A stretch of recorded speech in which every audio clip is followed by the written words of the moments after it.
Assalamualaikum. Can everyone hear me?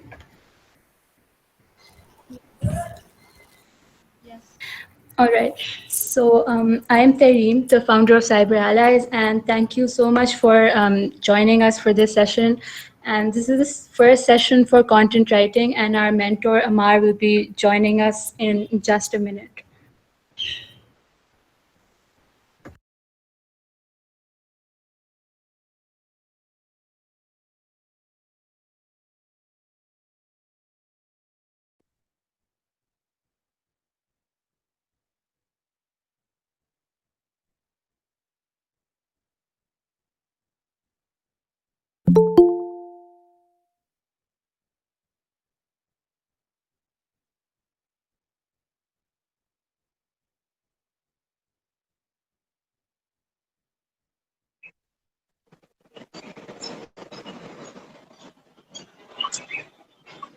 Um,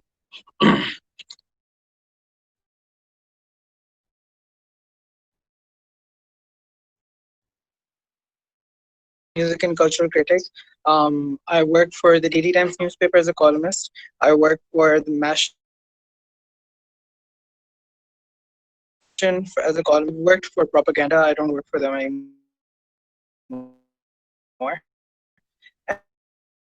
And Avocado.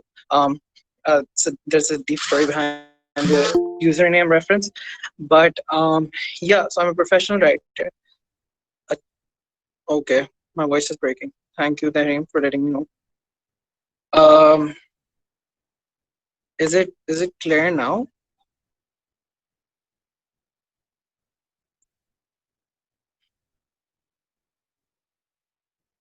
Okay. So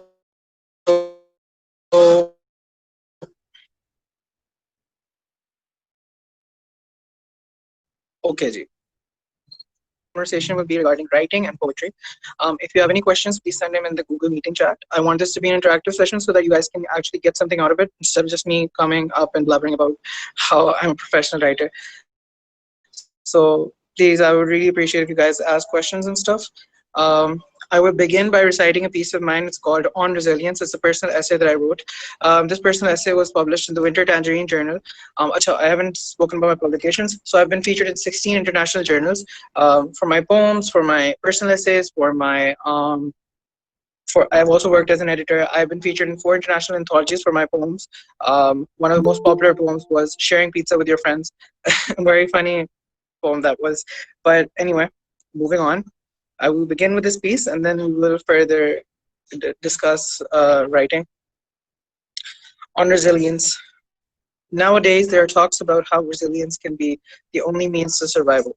Stronger immunity and stronger will to live is being made a necessity. Nowadays, resilience is keeping us alive in more ways than one. A few weeks back, a black man's face was pressed into the asphalt of Minnesota. That there was no blood, but his cries for help stained the world so deeply that when the rapture came, those who mourned after him carried his soul to the sky and placed him in the arms of God Himself. There's a softening that follows whenever resilience is discussed. There's a whisper of hope clawing at the concrete of helplessness. I believe there are layers for everything. I believe some things do not allow you to come back to what you were, grief being one of them. After my father left us, my mother would always say that death may be painful, but the agony is only for those left behind. And by that she meant that that is not just grief. It is not knowing what happened to your beloved after. It is the guilt that is laced in that grief. And so my hypothesis about layers of everything is accurate in this way. And perhaps these are things that you have to learn to live with. Um, Back in the days, and by that I mean the early 2010s, death was only feared. Now, death is being prevented. Today, the margin for error is very slim, and tasting death merely requires a hug to someone who has already signed up. Brown boys are born with nothing to their name but the guilt their fathers carry in their chests. And brown girls are born with nothing to their name but the depth of being alive. In Islam, the body is buried as soon as possible, depending on the means of those doing the burying.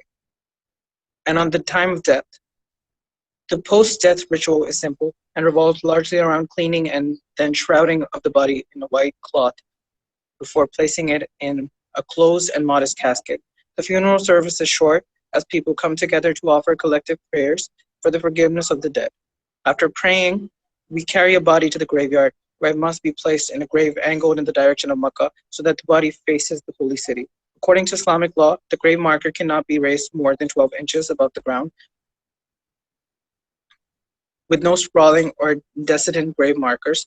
In Sunni Islam, there is a tired timeline of mourning periods: 15 days for loved ones and relatives, 4 months and 10 days for widows.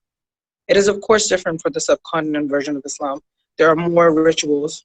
When someone dies, the body is washed with holy water that is externally scented with mint petals.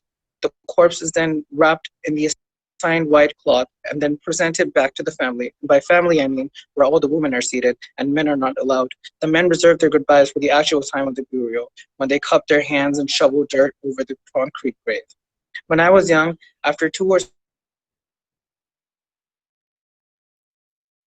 I would imagine someone who lived to see their life end. Imagine the grief of the family as they sit and wait for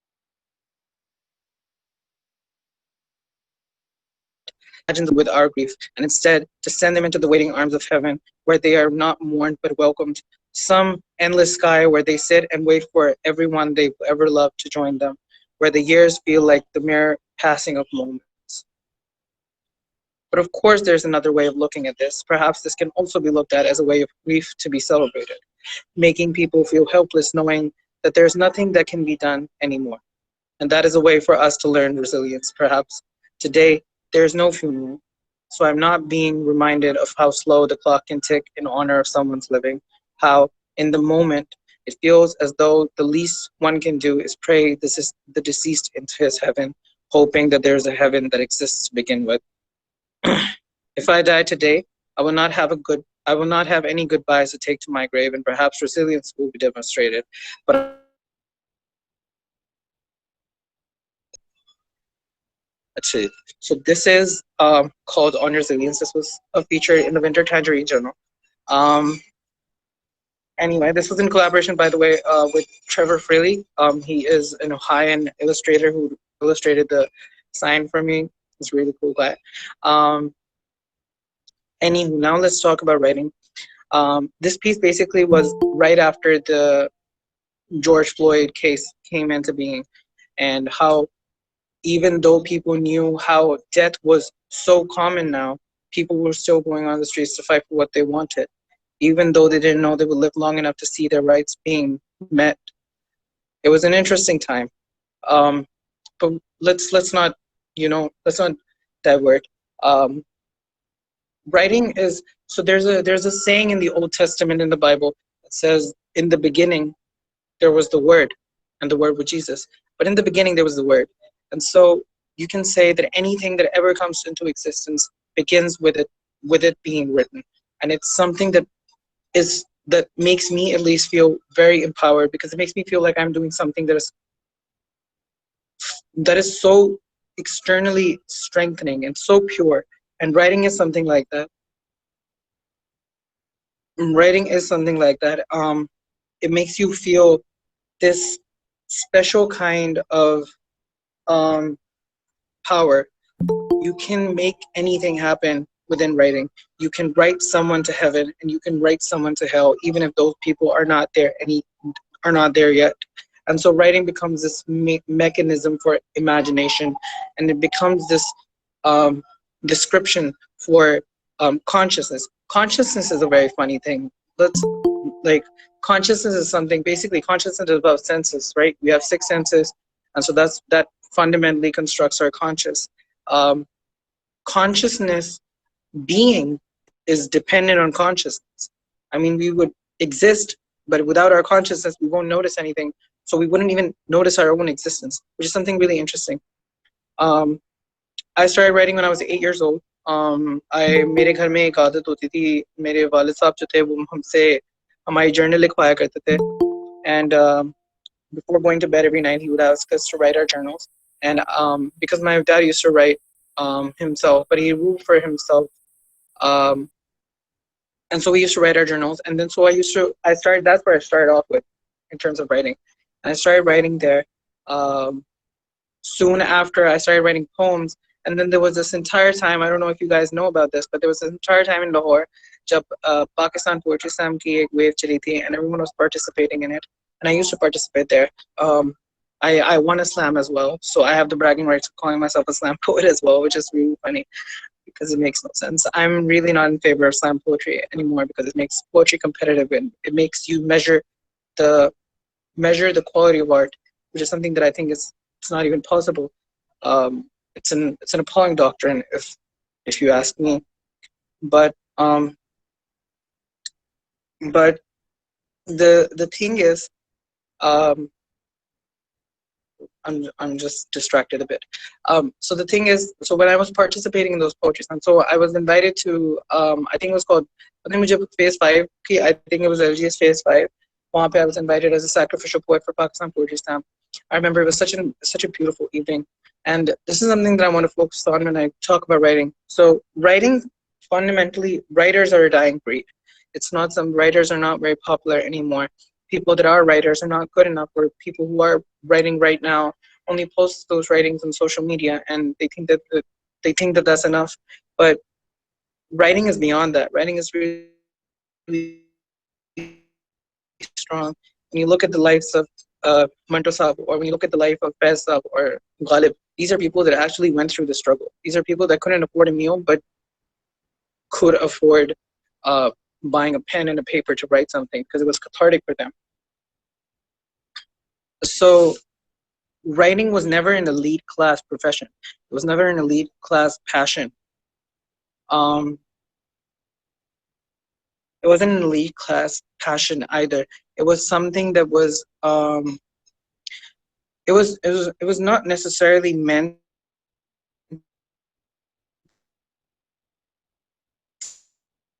to be something that people wanted to understand, wanted to do, but would not be able to afford doing it.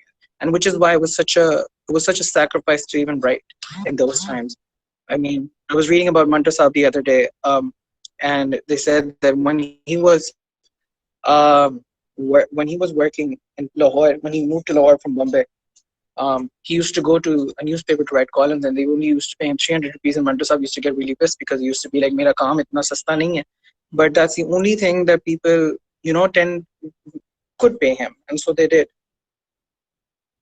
Um, so basically, that's what I'm getting to is that when you form nowadays, what I'm seeing is that there's a cultural drift in the writing profession. When I became a writer, or when I started out writing poetry, when I started writing personalizes, we didn't have a community. We didn't have friends. The only friend I had, which is Zafar, you might know her from Islamabad. She was the first female to win the Pakistan Poetry Slam Championship, and she was the only friend I had. It was so weird because we didn't have a community per se. Now what I'm seeing is that on Instagram there's a community of writers that support each other, which is brilliant, which is something that I would really encourage them to like formulate an actual group of that. You know, it needs to be something that they can consistently look back to, and they can consistently make sure that it happens. Uh, they can consistently make sure that it happens, because this is something really important. Because you see, community mein na ye fayda hota hai ki, let's say if I'm a writer and I'm part of a community and I get a job, I take that job, I work for them, let's say for 6 months, and after 6 months there's another opening for a job for a writer, and now the HR will ask me for my first preference of a writer because I'm a writer myself. They'll be like, do you know any writers? And so if I'm not part of a community, then I can't recommend any. And that's one of the problems that I had when I was working for Mashin, because Mashin was, when I became the editor of Mashin, then they started asking me to find content writers, and they wanted me to give them like good references to content writers, and I couldn't because because we never had a community, and the people that I knew were writers I didn't really know how good they were, or I couldn't really vouch for them because I didn't know them. You can't really so that's part of, like, what I think should be necessary in terms of writing. um Moving on, let's talk about poetry. So the thing about poetry is that it's something so powerful. In a few words, you can make people realize um, what they feel. There's this intense feeling about poetry that you can't really articulate in any way possible. It's something that people, it's really complicated. You know, when I used to write poems and I used to post them online sometimes, or when I used to perform them, um, people used to write me these very emotional, long messages, and they still do. Like, I'm literally just writing a caption in my picture, and someone would read it, and they'd be like, "This moved us so much." And like, literally, there were people who were sending me videos of themselves crying. Like, I recently wrote a love letter, so I'm doing a series of love letters for Mashin. I'm writing love letters to past female icons, and I wrote a love letter to Kandil Baloch. And there's this friend of mine who's from Karachi. She sent me a video of her and her friend was crying while reading it. And it wasn't the finest work of mine either. I was just like, I was confused of what I would say to her. I mean, she sent me a video where they were both crying and they said, "We love the letter" and stuff like that. It was so overwhelming for me. And this happens very, like, it happens over and over again that people keep on um, piling my DMs up with saying, "Okay, we were crying when you were reading your work" and stuff like that. And I think that's partly, if you want to understand the difference between being a writer and being someone who can write, this is it. This is basically it. Um, a writer can make people feel things. That's the distinction between a writer. Anyone can write. You can write an essay in 20 minutes. I can teach you how to write an essay, or you can write an essay on your own. You can write an essay about a sunny day or something like that. But to be able to write something so immensely jarring that it moves someone to an extent. That's what a writer does, basically. A writer creates empathy in people's hearts for them to be motivated enough to do something. Like, like Faisal did. If you guys have, I don't know if you guys have read Subehzadi, Ye Dawta Ujala, Ye Shab Kisi Ka Seher, Jo Intezar Tha Jiska Ye Wo Seher. That's a pretty intense poem. It's such an intense poem that pushed people into talking about change and stuff like that. I was writing about Noor Jahan as well, and उस जमाने में the thing was के उस जमाने में नूर जहाँ, अच्छा मैं आपको एक किस्सा सुनाता हूँ, बड़ा इंटरेस्टिंग किस्सा है. अब दिस वाज द बड़े सगीर के बंटवारे होने के बाद ये पहला बड़े सगीर के बंटवारे के बाद ये पहली दफा हो रहा था कि नूरजहां पाकिस्तानी अवाम के सामने परफॉर्म करेगी. अब इस वक्त के दौरान ना फैज साहब जो थे वो जेल में थे. वो हैदराबाद के एक जेल में कैद में थे, क्योंकि वो चाहते थे कि, क्योंकि उन्होंने रजीम के खिलाफ बात की थी. मतलब उस जमाने में ऑब्वियसली वो था, मिलिट्री का दबदबा था, तो उन्होंने मिलिट्री के खिलाफ बात की तो उनको जेल हो गई. अब फैज साहब जेल में थे, नूरजहां यहाँ पे परफॉर्म कर रही थी. उधर का जो प्रोड्यूसर था उसने आके नूरजहां से पूछा. उन्होंने कहा, नूर बाजी आप जो बता दें कि आप कौन सी गजल पढ़ने वाले, कि मतलब ज़िया उल हक साहब भी आए हुए हैं, बहुत सारे मिलिट्री के लोग भी आए हुए हैं, मतलब पॉलिटिशियंस भी आए हुए हैं और काफ़ी लोग बाहर हैं, तो मुझे बता दें आप कौन सी गजल पढ़ने वाले हैं. उन्होंने कहा, मैं पढ़ूंगी मुझसे पहली सी मोहब्बत. अब most people don't know this, but मुझसे पहली सी मोहब्बत might seem like a very romantic poem. It's actually not. मुझसे पहली सी मोहब्बत is basically about partition. Because Faiz साहब का पर्सपेक्टिव ये था कि बड़े सगीर का बंटवारा होना नहीं चाहिए था. उनका ये पर्सपेक्टिव था. खैर, तो उन्होंने कहा, मैं मुझसे पहली सी मोहब्बत पढ़ूंगी जाके स्टेज पे. तो प्रोड्यूसर के तो सर से पांव तक ठंडा पसीना दौड़ गया.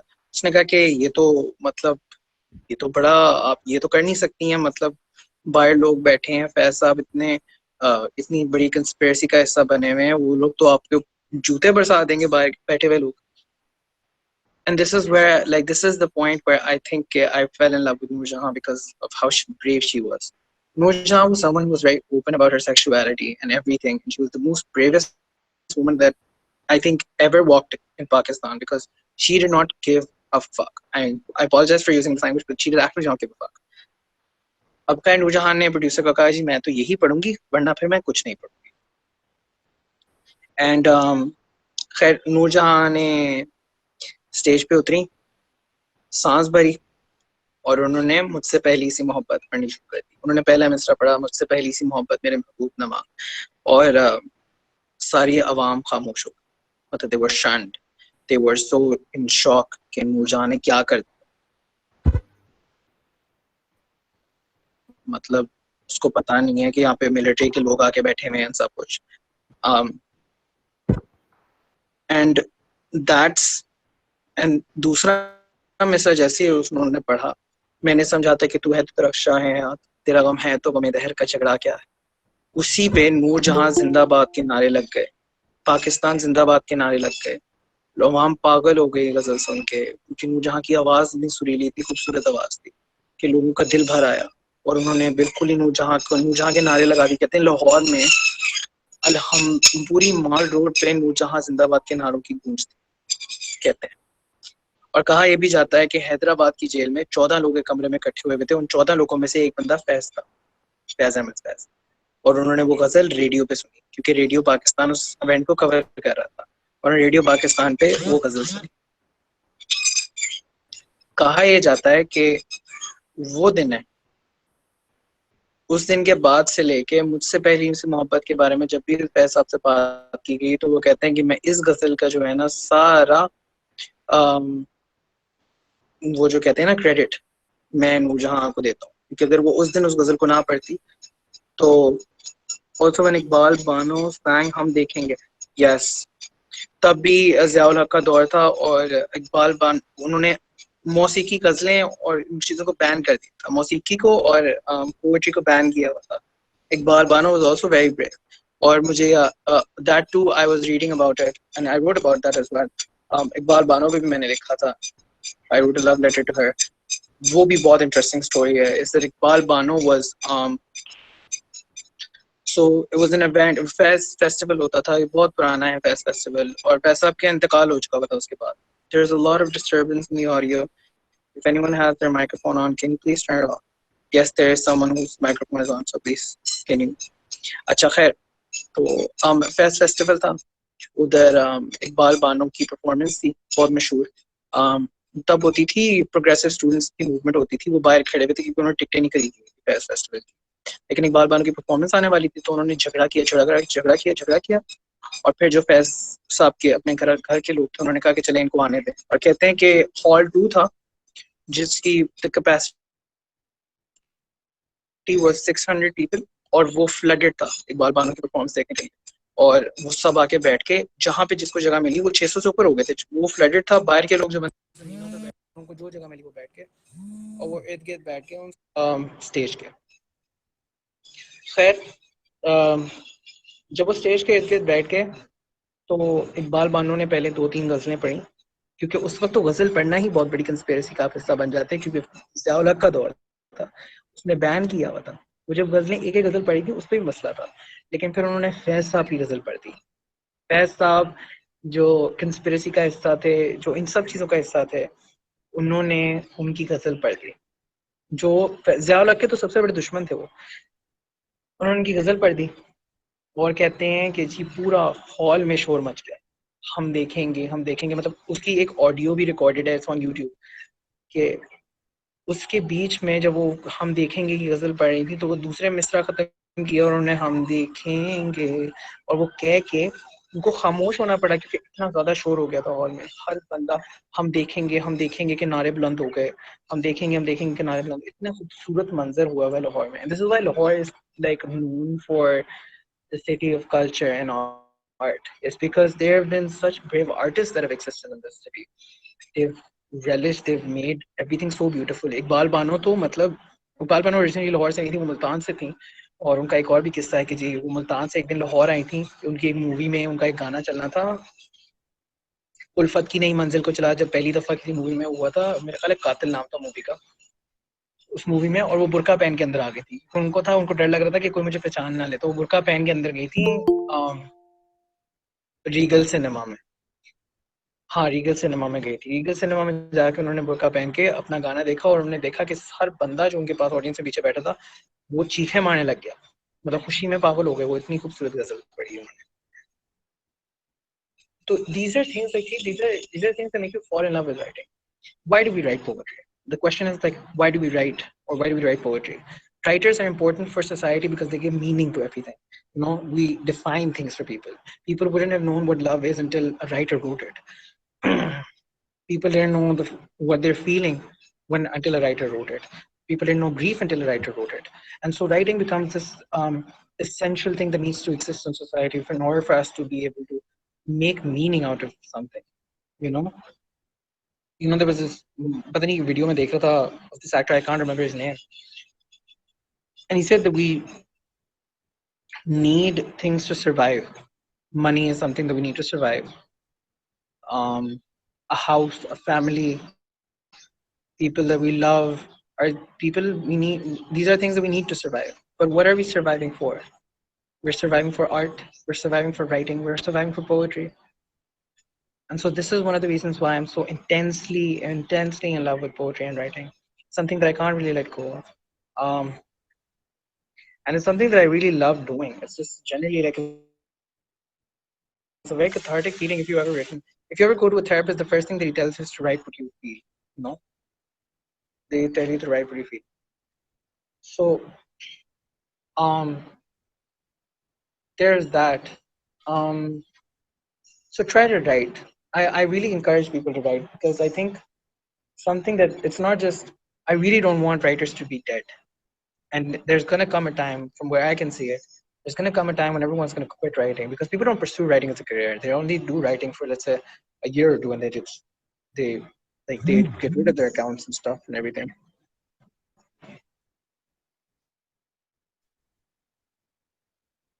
ओके, तो मुझे जी इंस्ट्रक्शंस आई हैं कि मुझे कंटेंट राइटिंग के बारे में बात करनी चाहिए. Writing. So primarily when I started writing was I started writing columns. शुरू में आपको न्यूज़पेपर्स जो है ना वो हायर कर लेंगे if you keep sending your work. अच्छा, so if you want to become a writer, the first thing that you need to do is to start making columns. The greatest compliment that I've ever received is that I used to be part of this writer circle, right? And उसमें मुझे कहा जाता था, कहते थे कि अगर हम 60 कागजों पे 60 मिसरे लिख देना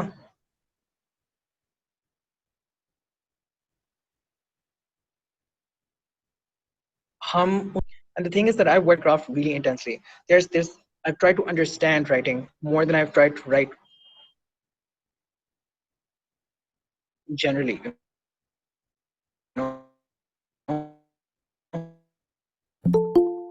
Like Kuruj, or there's this writer, or there's this poet, Yusra Amjad, and these people have like they have a very precise style of writing. They have a very specific style of writing, and they're doing the same thing. They're using the same meters. For me, that was something that I was never attracted to.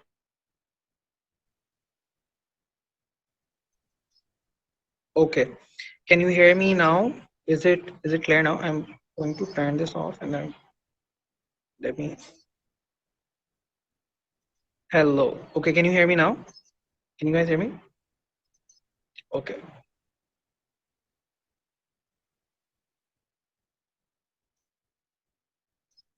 Go to newspapers or articles. What platform is the best? Acha ji. So for now, the thing is, acha, you guys can. Acha, now everyone who is 35. So I think a 15-minute window for question answers is great. So if you guys have any questions, please do ask them right now. So that I can answer them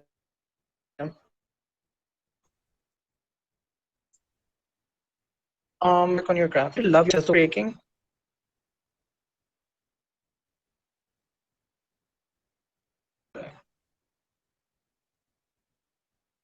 Is it okay now? I'm अच्छा ठीक है. Try to work on your craft. I would say primarily. अच्छा नहीं हो रही है distortion now. I can see it. क्या करूँ मैं इसका? Hmm.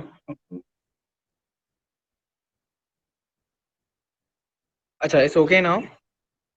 Is it? हाँ, it's okay now. Acha, so the thing is, primarily try to work on your craft. try to have a distinct language that people would be attracted to. The reason why Mashin hired me to write those love letters was because I had a distinct language. It was not something traditionally done. Content writing has a very similar tone. People have to write in a certain tone in order to do content writing. I've done it and was altering my language, so I quit the job because it's something that I can't compromise with. I can't compromise my language in the way that I worked on my craft. So work on your craft. If you want to be a writer or a content writer, these are two different things. Try to understand that. Being a writer requires you to be more empathetic. Being a content writer doesn't. Being a content writer requires you to just be a consistent writer. There's a very famous interview between Stephen Hawking and R. Martin. And R. Martin says this thing to Stephen Hawking. He says, "Okay, how the fuck do you write 6 books in 6 months? I hardly write one chapter of the Game of Thrones in I hardly write one chapter in 6 months. It will take more time in creating stuff. But a professional writer or a professional writer will consistently develop something, regardless of if he's having a writer, regardless of if he's having a writer's block or anything. Writer's block, I think, is a theory. It's not something. It's a hypothesis. It's not something that has been. I don't think it exists. It's never happened to me. But there's a distinction there. You see, a professional writer will not give himself breaks. He will consistently keep on writing. That's the difference between a professional and an amateur writer. Just try to work on that. Try to make sure that whenever you want to write something, then writing is writing is there at your disposal. Yeah. So like this is this. I'll just give you references for my pieces. Like I would just recommend Isha. You go to like my Instagram and you can see 4 or 5 pieces that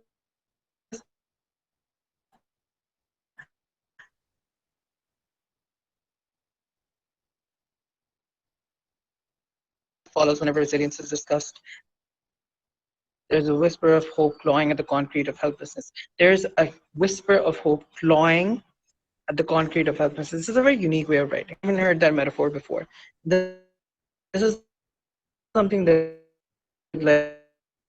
yeah. So, I'm getting to that.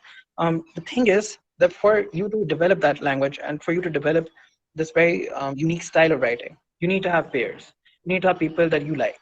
So, like for me, my peers were Toni Morrison. My peers were Hanif Abdurraqi. My peers were Urji Zafar's writing really inspired me at some point.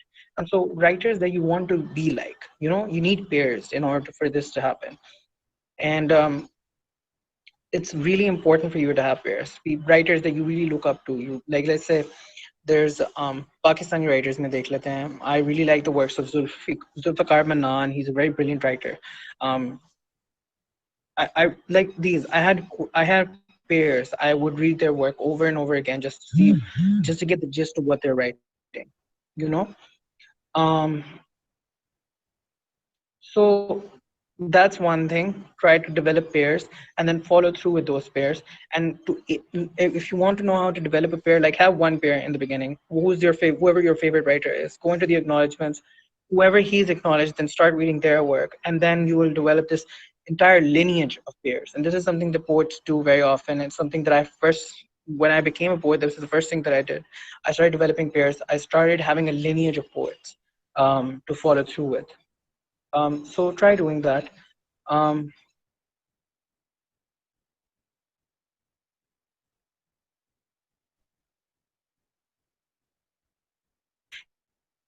it makes you understand what the kind of writing you like what's the kind of writing that you appreciate. And this is also something that I'm going to get to, is that try to love your own writing. If you don't like it, then no one else will.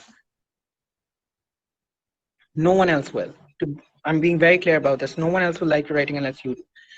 Once you're done with all of this struggle, and this is a long struggle to go through with, working on your craft, doing these things, it's a very long struggle.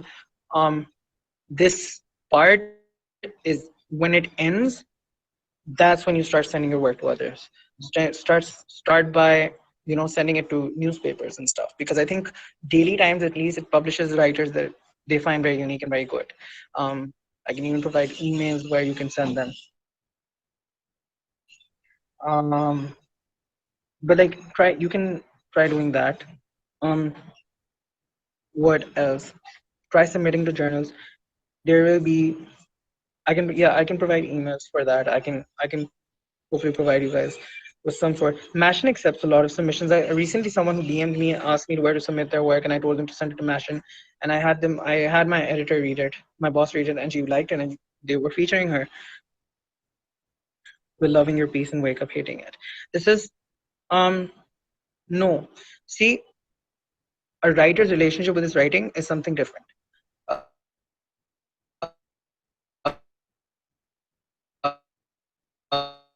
And it's basically there's something wrong with it. This is what you call editing. This is where editing fits in. You start making the writing more coherent to what your style is.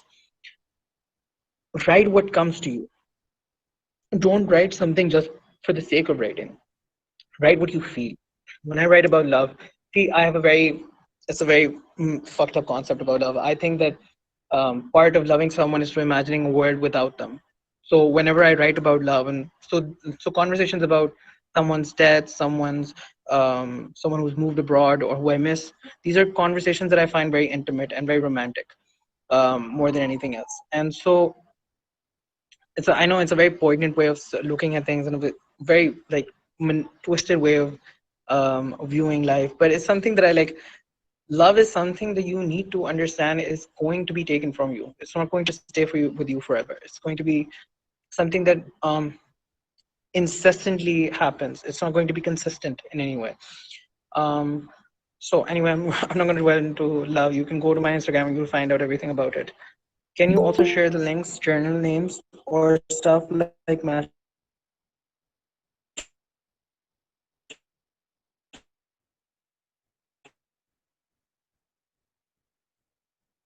or Ammaar or anyone else who you know those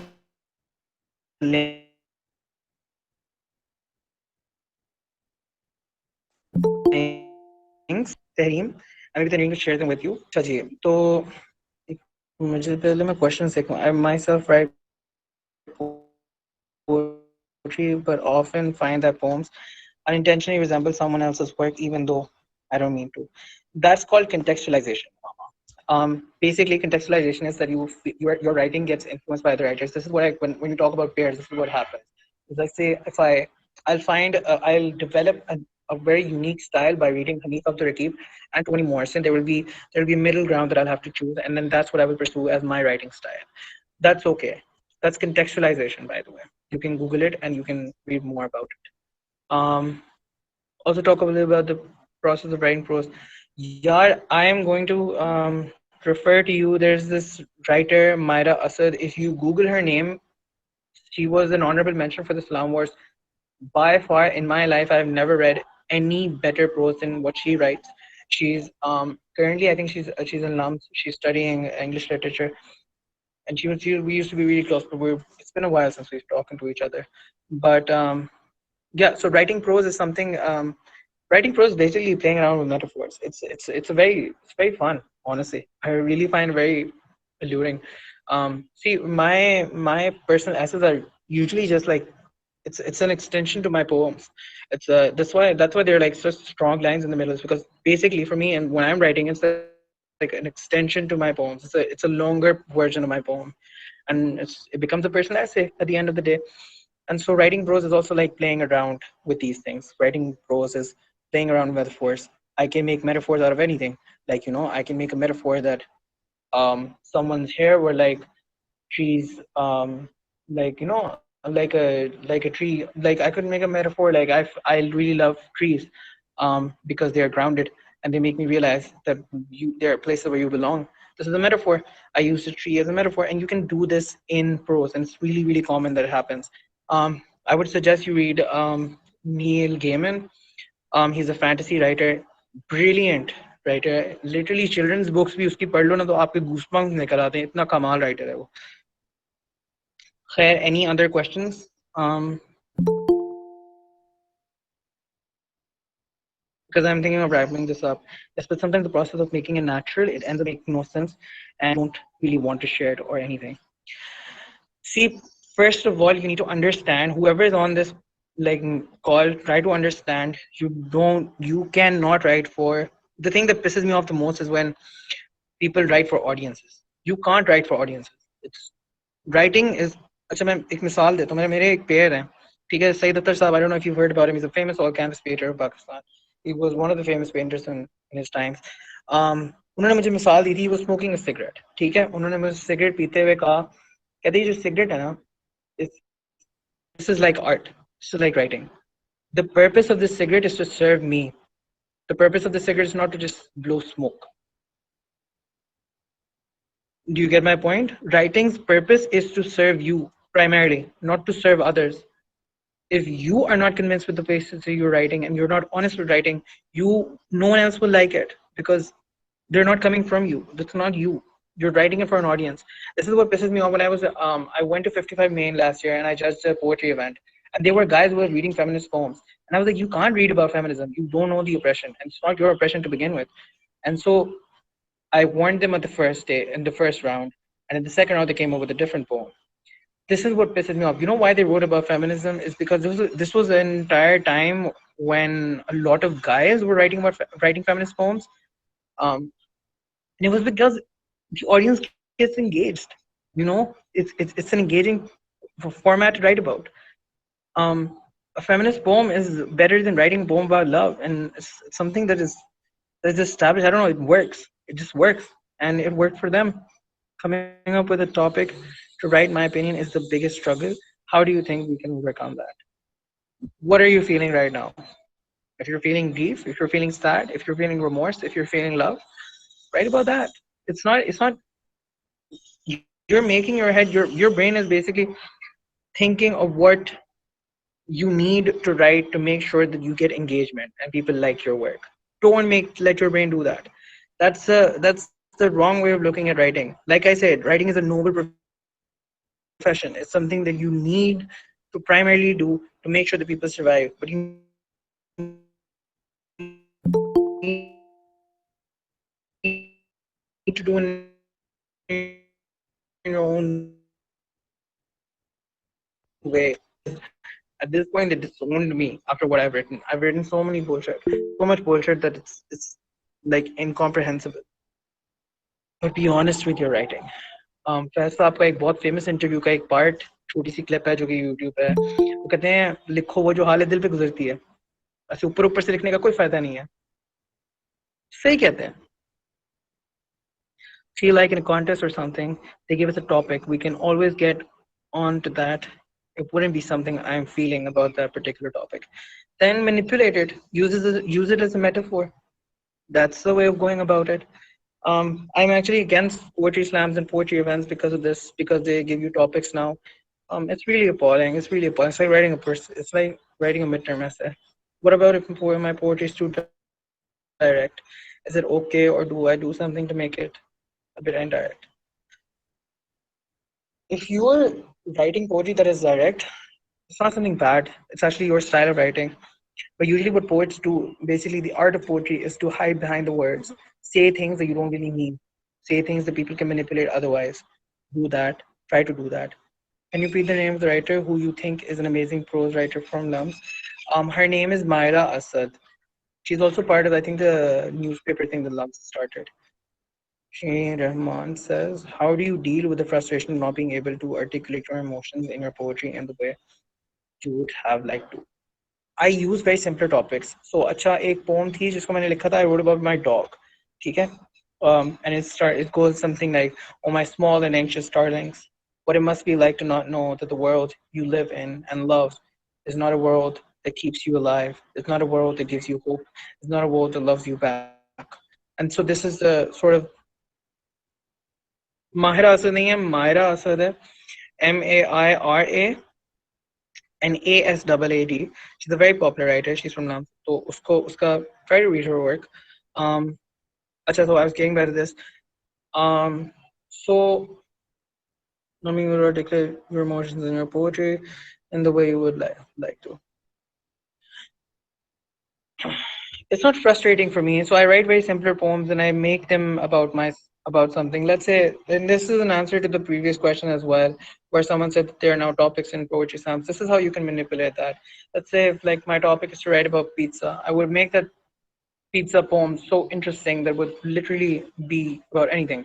It can be about anything. Like just imagine the intricacies of a moment when you're sharing pizza with someone. There are six people sitting around. There's one moment when the last piece of pizza is left. There's five people that will hold back, and there will be only one person that picks up the pizza. Why did the five people hold back? Why did that one person pick up the pizza? What ownership? What did those five people think that they owed to that person for him to pick up the pizza? That amount of love, that amount of resilience, that amount of holding back from getting what you want. It's such an artistic way of looking at it. There's an artistic eye that everyone needs to have. You need to make sure that you see things from a different perspective. What like so this is an example that I